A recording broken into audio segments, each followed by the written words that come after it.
Welcome to a new episode of the Tolkien Experience Podcast. I'm Luke Shelton. I'm Sara Westvick.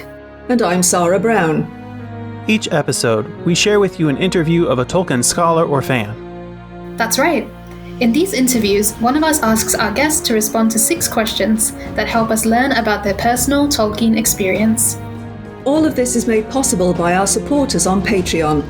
So we want to thank them and encourage you to check out the community at patreon.com/Tolkien Experience. We are so excited to share this podcast with you. So without any more delay, let me introduce our guest. Since this is the last episode of Season 2, we actually won't have a guest. Instead, we're going to do something similar to what we did for the Season 1 finale, and all 3 hosts just sat down and decided to have a chat, kind of reflecting on the season and where we see ourselves going from here. So I do want to let you know that even though this is the last episode of Season 2, we will be back next year for another season. And until then, we hope you enjoy re-listening to some of your favorite episodes of the Tolkien Experience Podcast. And remember that we'll always have the Tolkien Experience Project being released every single week. So let's go ahead and get into our little conversation. So I thought I'd start this finale by acknowledging some of the changes that have happened with the podcast itself over the last year.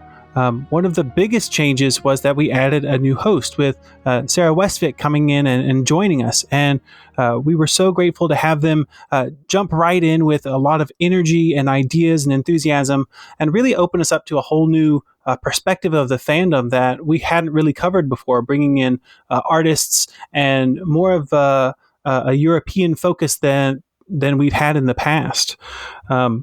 So that leads me to think about some of the wonderful guests that we had this season.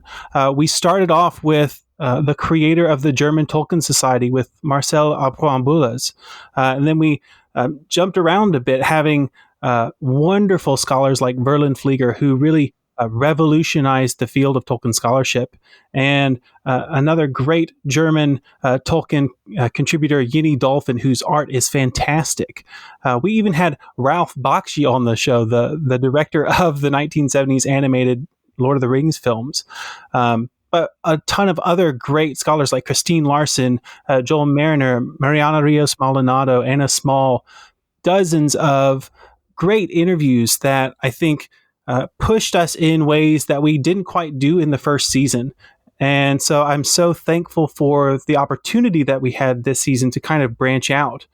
The other thing that really happened for the podcast this season was kind of getting more recognition outside of the show. So we were very, very humbled and shocked and grateful that the Tolkien Society actually gave us the Tolkien Society Award for Best Online Content for the year. That was amazing. It was absolutely fantastic. Mm-hmm. Still trying to get over that. Yeah. Yeah, and then as part of that, they actually invited us to be one of the plenary presentations at Oxenmoot this year. And so that was so much fun to have that opportunity to kind of interact with a larger group than we normally get to do on the podcast. And also we had the chance to catch up with some past guests. So it was nice to see some of them again. It really was. That was lovely being able to participate in that. I really enjoyed it, and I loved the fact that we did get to bring in some past guests and sort of engage with them in this different context, and the live audience, which is different to how things usually run with the podcast. It was just a wonderful experience. I'm so grateful for it. Definitely. So that's kind of it in terms of my prepared remarks, I guess. So I thought we would spend the rest of this finale kind of reflecting on the year and also kind of looking ahead to what we might want to try and do in the future. So thinking back about the season, let me ask each of you, who was your favorite guest that we had on the podcast this season? That is like asking us to choose our favorite children. Oh my goodness. Do you know, I have been so lucky to have the opportunity to interview a wide range of amazing people this season. And each one of them has given me something different, an experience for me in interviewing them. And trying to pick amongst actual personal friends like Chris Vaccaro and Christine Larson and Layli Bremont and Anna Small and people like that. Oh boy. But it's got to be Verlyn Flieger. I'm sorry to everybody else. I love you all. I love you all. You know I do. But it has to be Verlyn. I'm sorry. That was just the most wonderful experience. Even if she did nail me to the floor on some things and turned the interview around more than once, she's just an absolute delight and treasure. And I'm just still blown away by how wonderful an experience it was to have the opportunity to talk to her. That's great. Yeah, no, I echo those sentiments quite a lot, Sara. It's extremely difficult to pick among them, especially because, for me, it was my first season with the podcast, and I was interviewing people, some people who I knew, some people who I didn't know at all, from all sorts of different disciplines within, the realm of Tolkien studies and fandom. Artists like Yenny, or even Joel, who's like sort of the cross section between art and scholarship with his art history approach, was fantastic. And with Elizabeth, who was just wonderful to talk to, one of the people that I did know from beforehand as well. But I think that if I really had to pick, it would probably be my interview with Putri Priyatini, because she's such a joy to talk to. She always has so many interesting perspectives, like on Tolkien and just on life in general, to share. Very, very engaged with the conversation, the discussion, which is wonderful. So we were just bouncing ideas back and forth, which is the best thing, the best kind of conversation to have. And I think it was really wonderful to get her perspectives into the podcast, to get somebody from outside of the Anglophone and in fact outside of Europe and North America, really, somebody who's from Southeast Asia. It was a perspective that I don't know that we had on the podcast prior to her interview. I don't believe we did. Nope. No, yeah, which was really wonderful as well, because I felt like it was really broadening the scope of not just who our podcast reaches, but who the Tolkien fandom is. So I really loved interviewing her, but I loved interviewing everybody else as well. I promise. Yeah, and I really like that sentiment of, we are trying to be a mirror as much as we can to the current state of Tolkien fandom and scholarship. And so I'm so thankful that you were able to get Putri on, and for me personally, I think this is so hard. So I think the interview I'm the most shocked that we got was the Ralph Bakshi interview, to be honest. I still remember I was on vacation when I got a response that he would be able to come on, and I stopped what I was doing and sent both of you a message like, oh my gosh, Ralph Bakshi's going to come on the podcast. But in terms of the interview I had the most kind of fun with, I think it was really with Molly Ostertag. I really thought that a lot of her experiences really resonated with me personally. So in that sense, I felt like, we had a really good conversation, but then a lot of her insights about how she interprets the work and where she finds herself or finds other people within the work.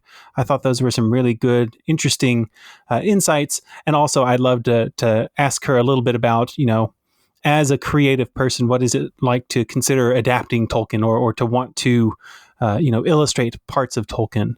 So I really, really enjoyed that interview. So speaking of interviews that we've really, really enjoyed, a question that I get a lot, and I know each of you gets a lot, and so we might as well just go ahead and put it on the podcast.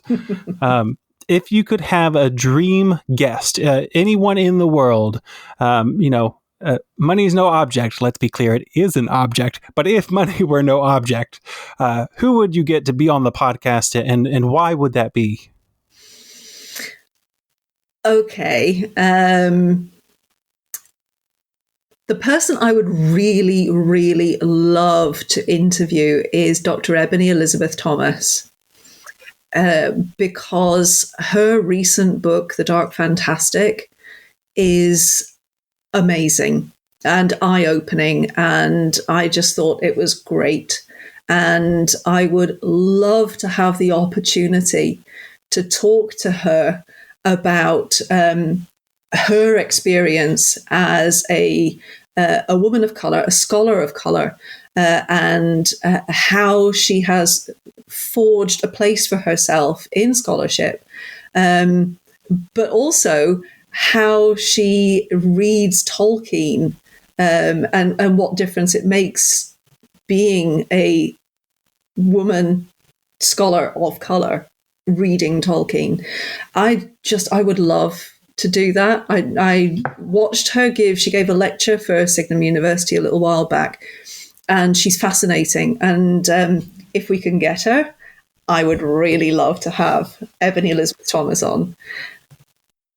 That's awesome. I think if I had to have any dream guest, I don't know if I can necessarily pin down a name per se, but I would love to get somebody who was in any way involved in the film productions of this century. Either as the Lord of the Rings or the Hobbit trilogy. I mean, a lot of the cast and crew, the crew especially, returned.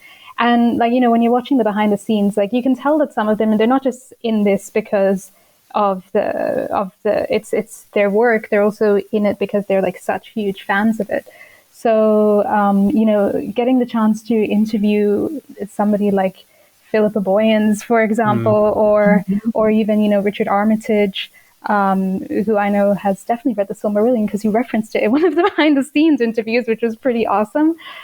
I would love that because I'm very interested in sort of the performing arts side of Tolkien, or artistic in general, but especially performing arts, because that's my background. And sort of the way that we read these texts and these stories and these themes, and then interpret them in a way that's it's visual, it's auditory, it's artistic, and it would be wonderful to hear from somebody who has that perspective. And especially because these were such influential, productions, in general in the world of pop culture and film. They were revolutionary in many ways. It would be amazing to talk to somebody who was involved. So I guess if I had to pick somebody, maybe Philippa Boyens, because I know that I think she would be a wonderful person to interview. Oh, in that case, I Bagsy Viggo Mortensen. Just putting dibs on that, just in case. Go ahead. He lives in Madrid, and I've got people in Madrid, so you never know. Oh, well, if we've got the contacts. Well, then I will dibs Ian McKellen. So there. There. Yeah, those are both fantastic answers. I think what I would be interested in is kind of it's a completely different ballpark, though.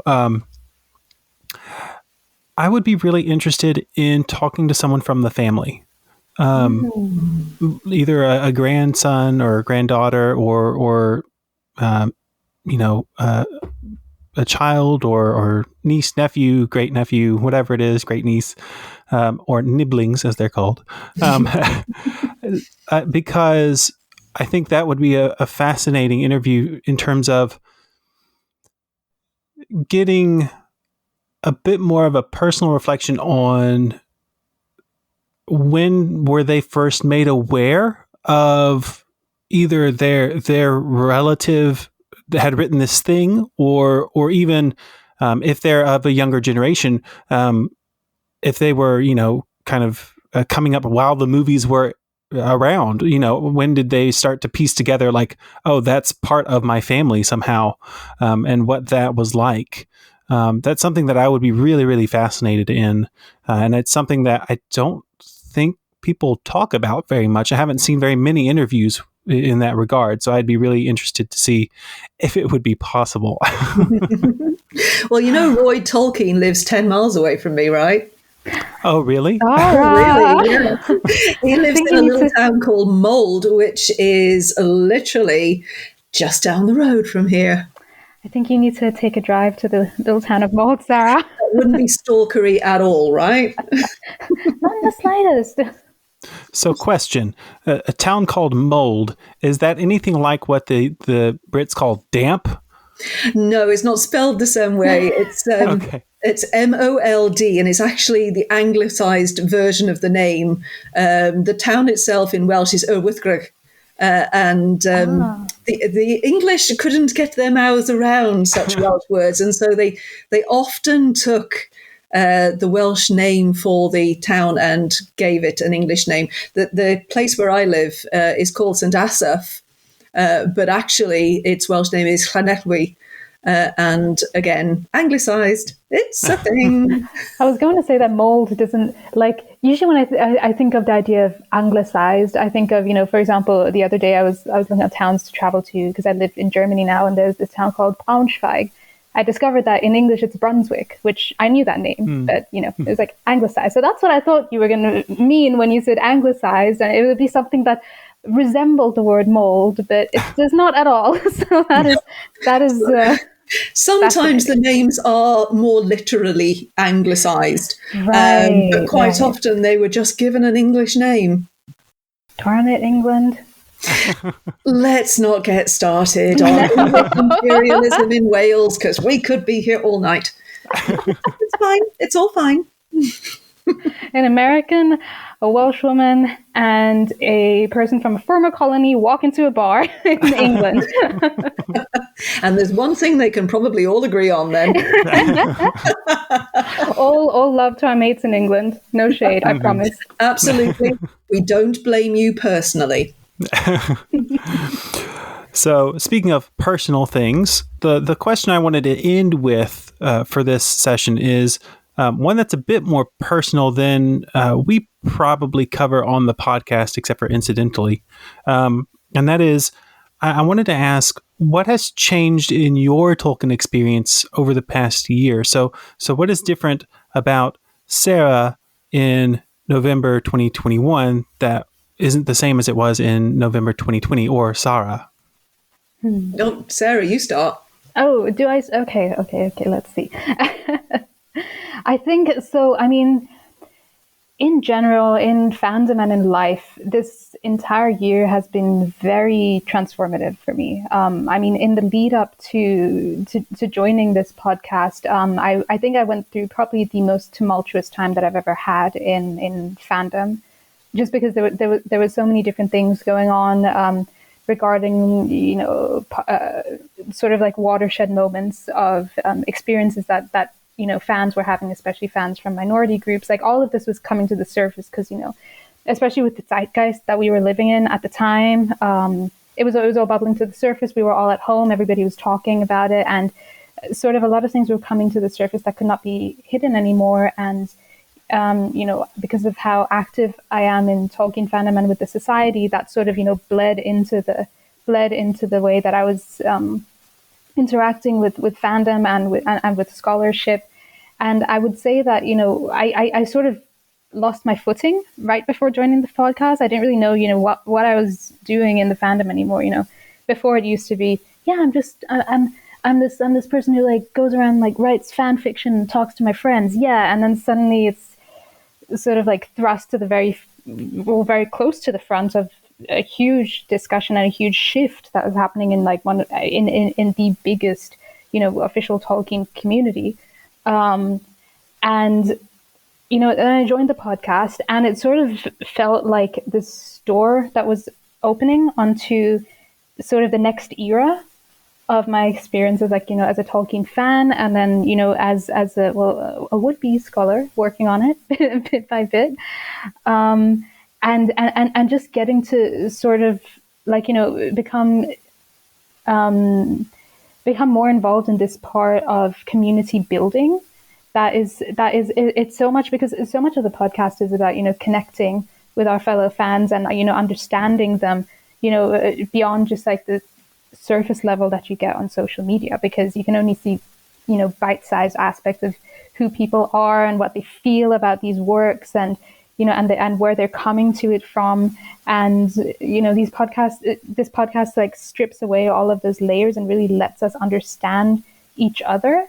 And that was such a moment for me, like when I got to join and be a part of this, and listen to people and talk to people. And it really felt like from that moment, from November until now, like it sort of felt like a wave that has been, it's been cresting and going down and cresting and going down, but in a good way. Like there's this wonderful momentum that's been struck at this point, I think.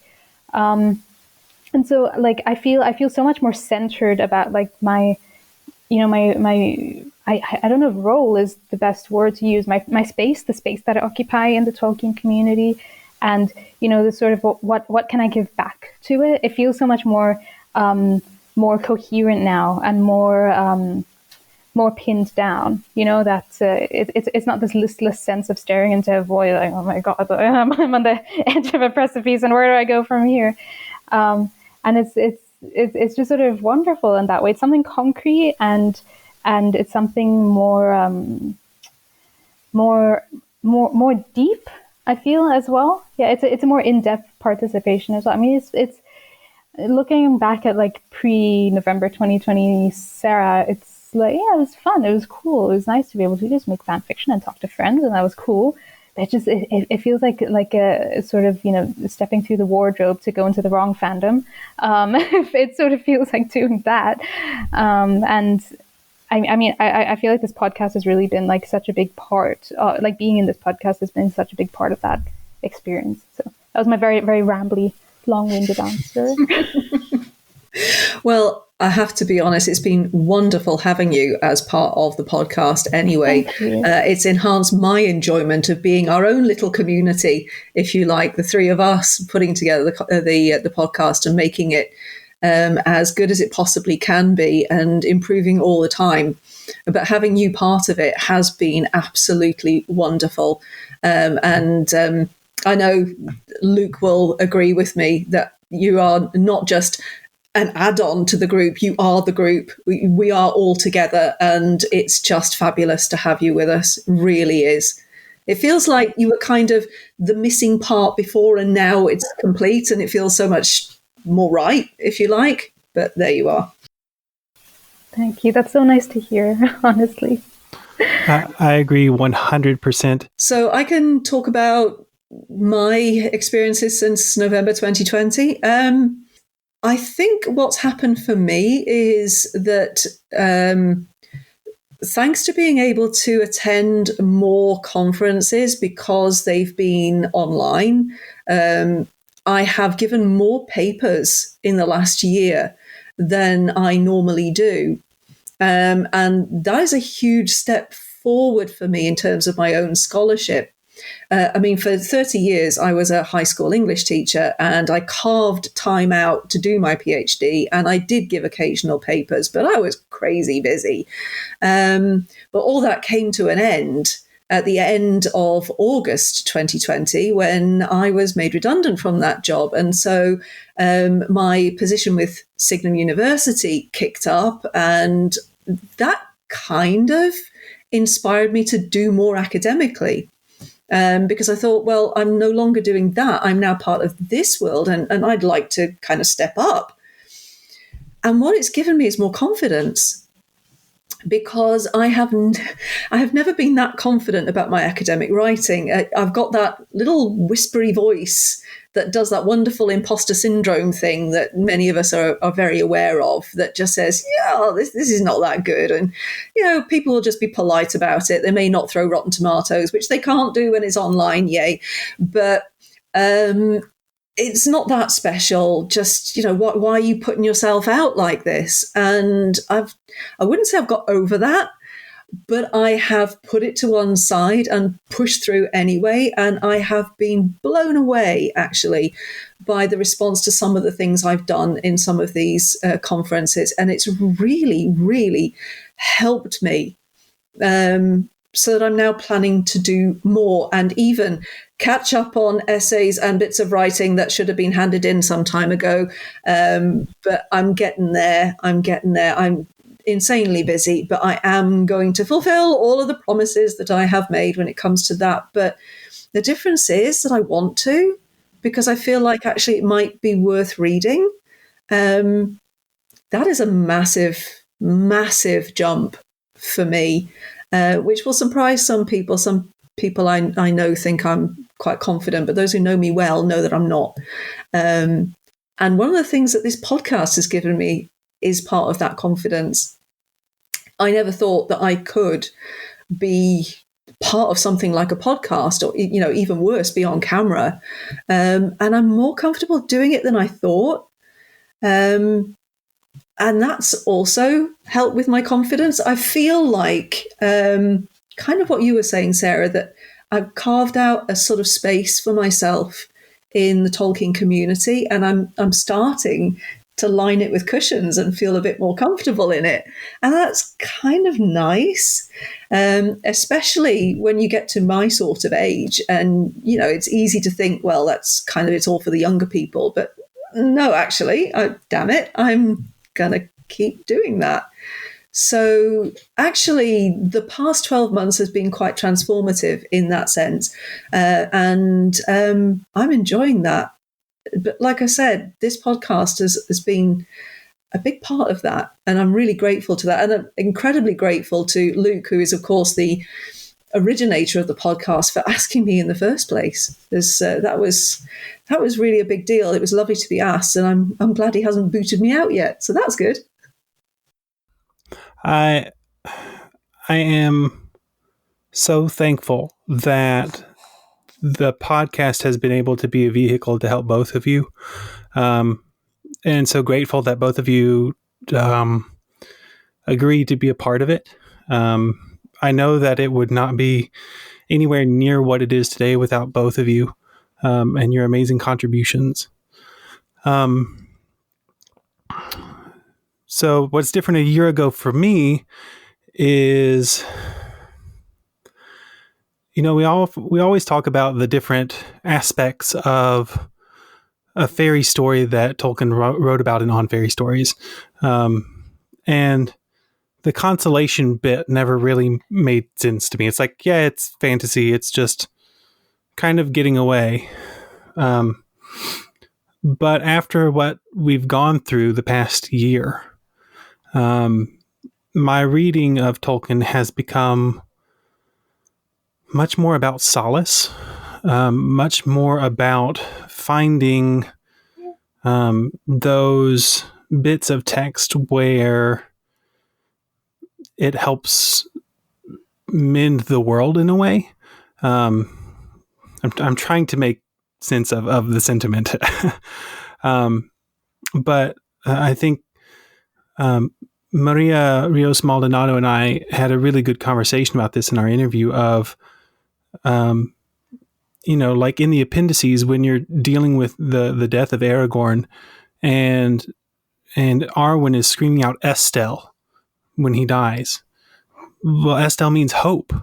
So she's mourning his loss, but at the same time, she's calling out hope. So the way that Tolkien is able to weave together sadness and joy and hope has been a real balm for me this year, and continues to be so, both in the text and in the community, because I had some personal things go on this year that were very difficult, and the community really helped me through that, including looking after a little one. So the podcast is certainly a huge part of that, because whether people are a member of our Patreon or whether they interact with us online, or whether it's someone who knows me personally, they've all, many of them have really reached out in different ways to offer that kind of comfort and support, which has been so meaningful. So yeah, really the podcast has been a big part of me getting through this last year. I hope that it's the same for some of our listeners and watchers. That indeed. what we're offering them, that these opportunities to just lose yourself in the podcast is also a balm for the listeners, because I think everybody's gone through a pretty hellish time, some more than others, obviously. But to be any part of any solace for anybody, I really hope that we've been a part of that for some people. That would be wonderful. So the last thing I wanted to do was just kind of do a thank you to the listeners for supporting us this far, and to tell them that as far as I know, we will be back again next year for another season. We are already starting to line up interviews, and so we can look forward to another slate of unexpected twists and turns and very fun, in-depth conversations. Anything else either of you wanted to add? No, just I'm looking forward to Viggo Mortensen. Yes, please. Yeah, I guess just to say thank you to everybody who's listened, everybody who's tuned in. I hope that you've been enjoying this podcast, listening to it as much as we have, making it. I think as we were saying, it's just been such a wonderful, transformative and cathartic experience for all of us. So I hope that for our listeners it has been the same. Absolutely. And that it shall continue to be in the year to come. Indeed. We are so thankful that we have such gracious scholars and fans who want to share their Tolkien experience with us and with you. We really enjoy making these podcasts, and the fun doesn't stop here. That's right, it continues on social media. You can find us on Facebook as Tolkien Experience and Twitter as @TolkienEXP. Don't forget to like, follow, share and comment, because we love interacting with you just as much as we enjoy talking to our guests. For even more content and to join our fellowship of supporters, check out our Patreon by going to patreon.com/Tolkien Experience. Finally, you can also follow our personal Twitter accounts. I'm @Luke B. Shelton. I'm @SR Westvic. And I'm @Aaron L. Palmadill. If you have questions or comments, you can send them to us by email at tolkienexperience@gmail.com. If you want to know more about this week's guest, we provide show notes at tolkienexperience.com. You can find the podcast on all major podcast services, including Apple, Stitcher, and YouTube. Please take a moment to rate and review the podcast wherever you listen to it. Thank you for listening to our podcast, and we truly hope that, in a way, it contributes to your own Tolkien experience.